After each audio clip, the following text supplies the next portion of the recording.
Hi everyone, and welcome to the Fake Love and Flying Monkeys podcast. My name's Nova Gibson and I am your host. My area of expertise is in supporting victims and survivors of narcissistic abuse and other toxic relationships. I'm the principal counsellor at Brighter Outlook Narcissistic Abuse Counselling Service, and I'm also the author of Fake Love, Understanding and Healing from Narcissistic Abuse.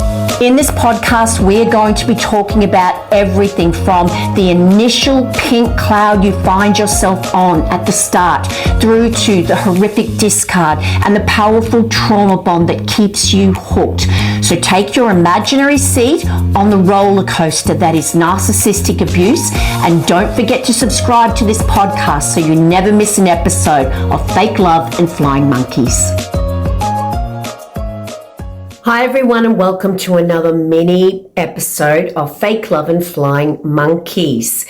Why does it always get worse when you go back to the narcissist?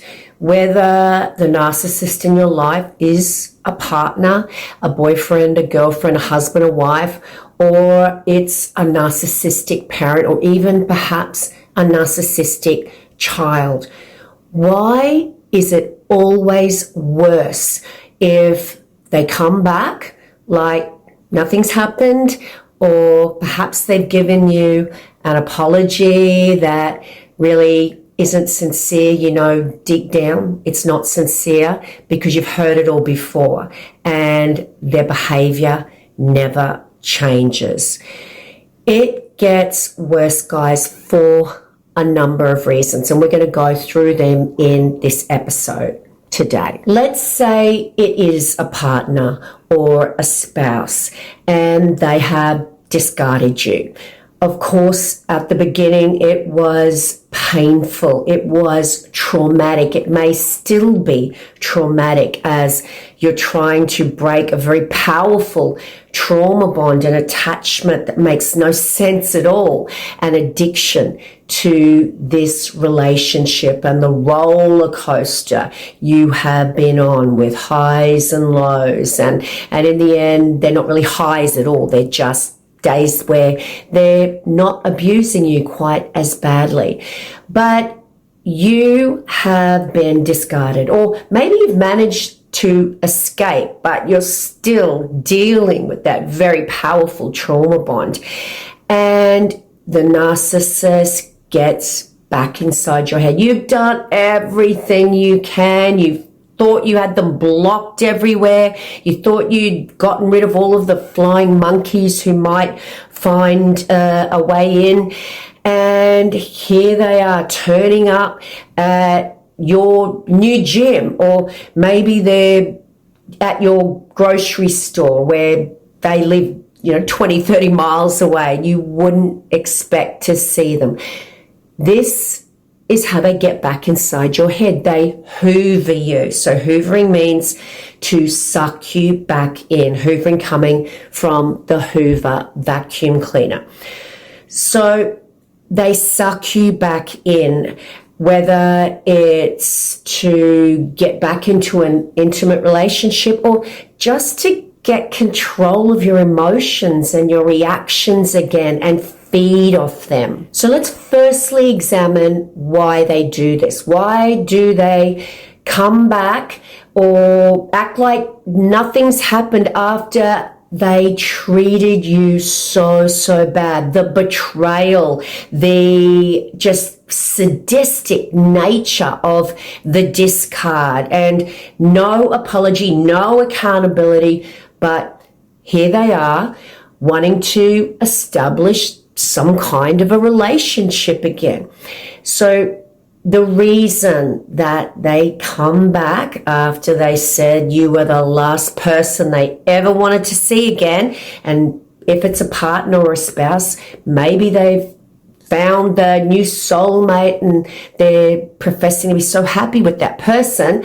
The reason they come back is, number one, to stake a claim on their property. You are their property.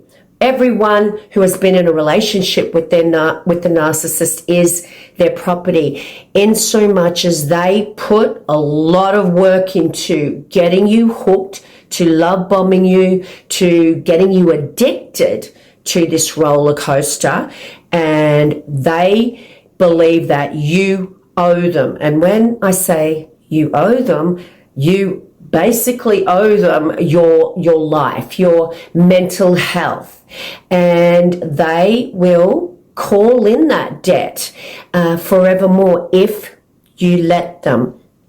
So they do not want you to go away and forget about them. They don't want you to be happy again, because if you're happy, that means you're not missing them, and they need you to be thinking about them at all times, and they need you to be a wreck because you're not with them. So if it looks like you're happy and it looks like you're healing, even though they were the ones that discarded you, they will come back just to get you hooked back into that cycle again, to regain control of you. So they suck you back in, and it feels amazing in the beginning. Because it is amazing?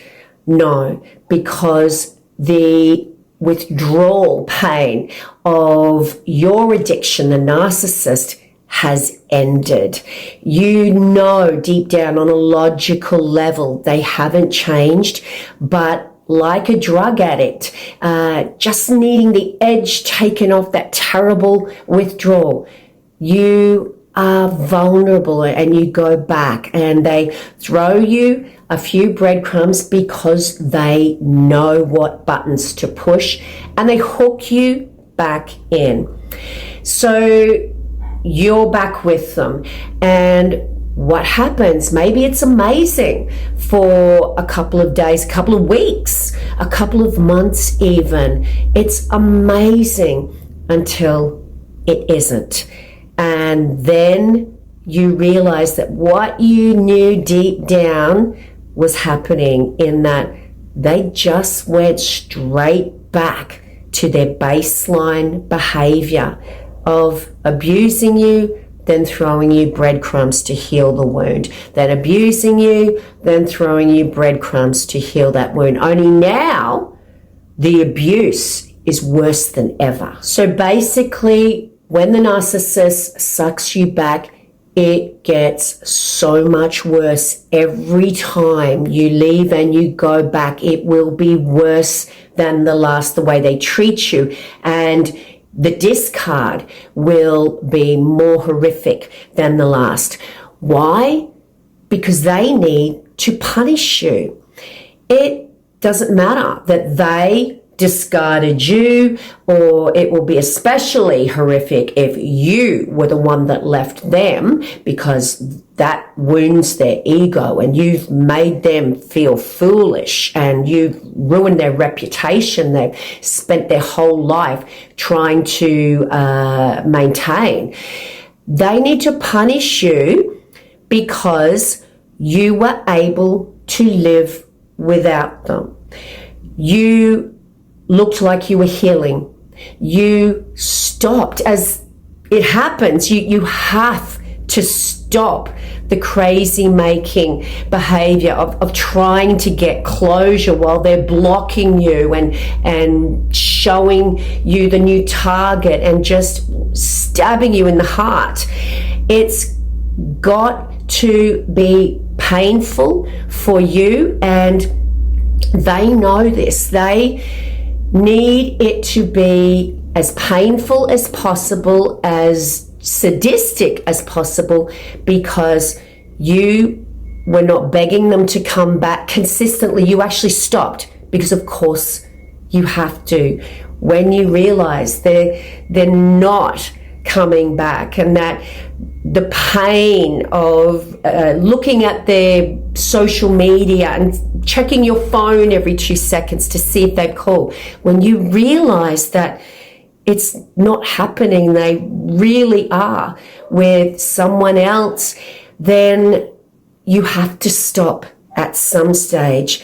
And it's that wounds the narcissist's ego, in that you were able to live without them. So when they suck you back, it's to feed off your pain, to manipulate you into thinking they've changed, firstly, so you will come back, and then they can set about their true agenda, which is to punish you for being able to live without them. They need you to want them forever and to never get over them. The last thing they want you to do is to move on and be happy. So they suck you back and they actually look at you with disdain, with contempt, because in their eyes, they view the victim, they view us as pitiful. All they have to do is throw us a few breadcrumbs and back we go. So there's that contempt that we're so easily duped in their mind, and that they can abuse us and we go back for more. That makes them feel pretty darn powerful. So yes, they suck you back just to ramp up the abuse, to punish you for not begging them to come back. Now, who's the crazy one in this relationship? So I hope that's helped you to understand, guys, why there's no point in going back. It's common, it's even normal, because this is an addiction. But if you have done that yourself, you will know that it just gets worse every time. And if you think about it, you look at it through the lenses of the narcissist, goodness forbid, you can kind of understand it. The narcissist sees you as a tired, worn out source. You've run your race. There's no more love bombing coming your way, because they have new fish to fry. They've got shiny new sauces going on, and you are just a tired old sauce in their eyes that's only got enough supply left in terms of they know what to do to manipulate. They know you so well, and they don't have to go through that arduous task of love bombing you, making it all about someone else. So they suck you back because they don't want you to ever forget about them, and they will punish you for being able to move on with your life. That is a sin. That is committing an egregious sin in their eyes, and that's why it gets worse every time. So if you are having major withdrawals, cravings, and you're thinking about unblocking them, knowing that there very well could be a message there, not because they love you, because they don't love you. You know that they're your abuser because of their consistent patterns of behaviour over space and time. You know that if you see that message, you're just too vulnerable, and it's so easy to go back to get relief from the terrible withdrawal. Don't go back, because it always gets worse. There is nothing good that will happen. They will seemingly change for a little while, because if they didn't, you wouldn't go back. And of course, when you go back, it's also worse, because you have that shame, that feeling stupid where you should have listened to your subconscious, and you feel like a fool because they did it again, and you subconsciously knew they would, but you went back anyway because of that powerful trauma bond. So those feelings of guilt going back when they've done it to you so many times, that exacerbates exacerbates the pain of their punishment. So yes, guys, please don't go back, because it is guaranteed that they will just ramp up the abuse, and it will be more painful than ever when they discard you. And that brings us to the end of another Fake Love and Flying Monkeys episode. Thanks for sticking with me through to the end, guys. Now, if you'd like to have a one-on-one session with me, please just see my website in the description. I counsel people in their narcissistic abuse recovery worldwide. Now, if you'd also like to know how you can help to support the channel, please share it, guys. Leave a rating, leave a review, and you can buy me a cup of coffee if you're looking for something else. Other than that, don't forget to get your copy of my best-selling book, Fake Love, Understanding and Healing from Narcissistic Abuse, available in Audible and Kindle, and it's also available worldwide. On that note, guys, it's bye from me for now. Until tomorrow's episode, please remember, you are worthy of love, and you are worthy of so much more than a lifetime of fake love and flying monkeys.